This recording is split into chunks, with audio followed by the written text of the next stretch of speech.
Hey guys, make sure to subscribe and hit that notification bell to be updated every time I make a new video. Thanks, let's begin. Demons of the forest to some, gods of the land to others.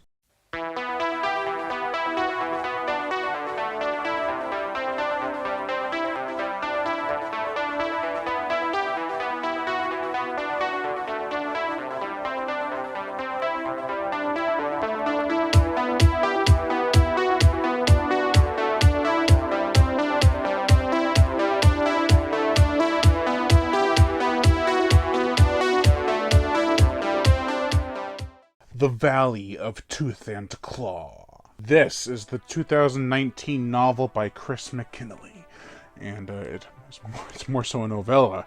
It's only 130 pages. But regardless, let's dive right into it. The plot. The Harvey Valley in Brazil is being observed by a group, including a geographer, a conservationist, some bodyguards, and others.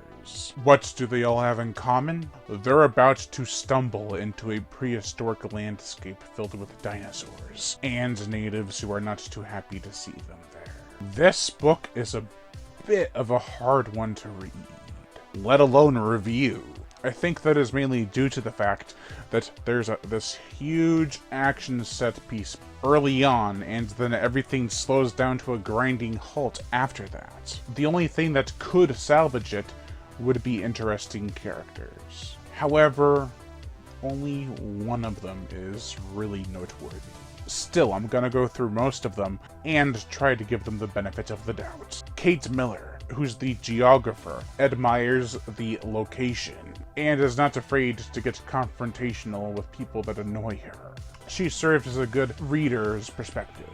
Like, she's experiencing all these things and you're getting to know more about how she feels about it than anyone else. She's your point of view, and she's freaked out. Elias Campbell, the main mercenary bodyguard, is on a solo mission to save everyone.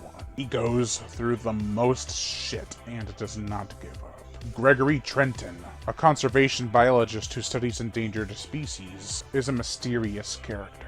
Somewhat. He hides his baldness underneath a cowboy hat, and doesn't have many lines. He does know dinosaurs, though, and tells people what is near them, in terms of prehistoric life. Trevor Latham, another mercenary bodyguard who is injured, but powering through. He's kind of the, I wouldn't say cocky, but he mouths off a lot. He's a good mercenary, though. He's a good fighter. Even though he's injured, he still puts up a hell of a fight. Sienna Clementine, CO David Slane's personal executive assistant. Why is she there? I guess as an observer. She whines and screams and complains all the time, and is harboring a dark secret about the first team that went in there to clean up the area for them. If you couldn't tell who my favorite character is, that's okay, I'll tell you anyway.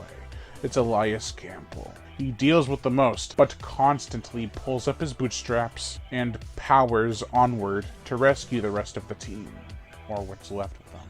On the opposite end of the spectrum, in terms of decent to great characters, there are the natives. They don't get enough personality.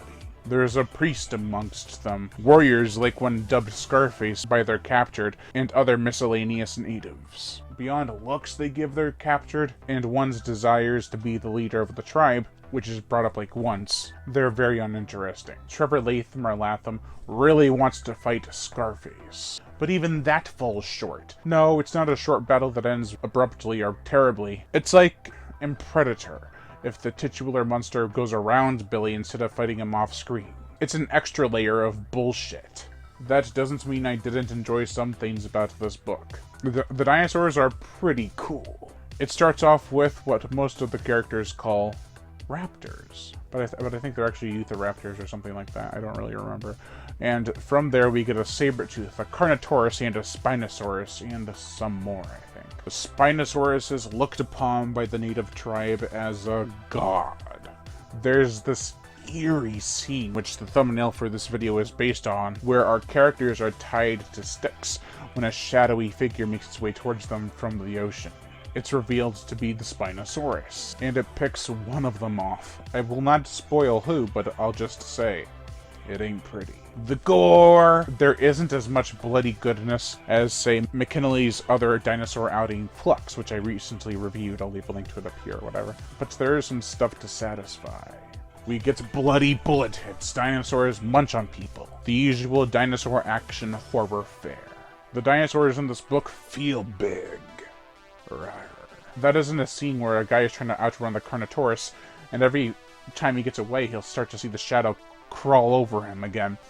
And he'll see the shadow in front of him, and he's like, oh no, it's gaining on me. It makes you feel like these creatures have scale. Or like a scene where a dinosaur kills another dinosaur, and that dinosaur it's killed was bigger than a man. For the proposed film score, I would suggest Manuel Riverio, who also composed Aftershock, Knock Knock, and The Green Inferno. Namely that last one. I feel that's really showcased his chops as an audible story through his music. What I mean by that is that he composes a score like The Green Inferno, and you can listen to it and picture whatever happens. It doesn't need to be delegated to the movie that accompanies it. His tribal beats and flute work could work wonders with a film like this if the book were made into one. He could paint the lush, vibrant, and majestic greenery that Professor Kate Miller eyes up at the beginning of this book into a work of encapsulating beauty. Overall, this is a bit of a lackluster story in terms of characters and pacing. Too much happens too fast, and the characters are not strong enough to hold it all together. Still, I do find enjoyment in certain things. Elias Campbell and his adventure through this book is nothing short of exhilarating. I'd say give this one a read if you enjoy quick in-and-out adventures. Overall, I give The Valley of Tooth and Claw a 2 out of 5. Thank you all for watching, and I am Brian Gatto, the Horror Show host. Make sure to like, comment on, as well as share this video. Like my Facebook fan page and support me on Patreon, or even $1 a month will help keep this channel going on strong, and I greatly appreciate it. Plus, you get access to body counts and other music videos that you cannot get on YouTube because of copyright and age restriction. Monetary support. If you want to support the channel through PayPal, it's horrorshow37@gmail.com. I'd greatly appreciate that too. But if you don't want to support me with any money, just hit that notification bell so you're notified every time I make a new video. And as always, subscribe.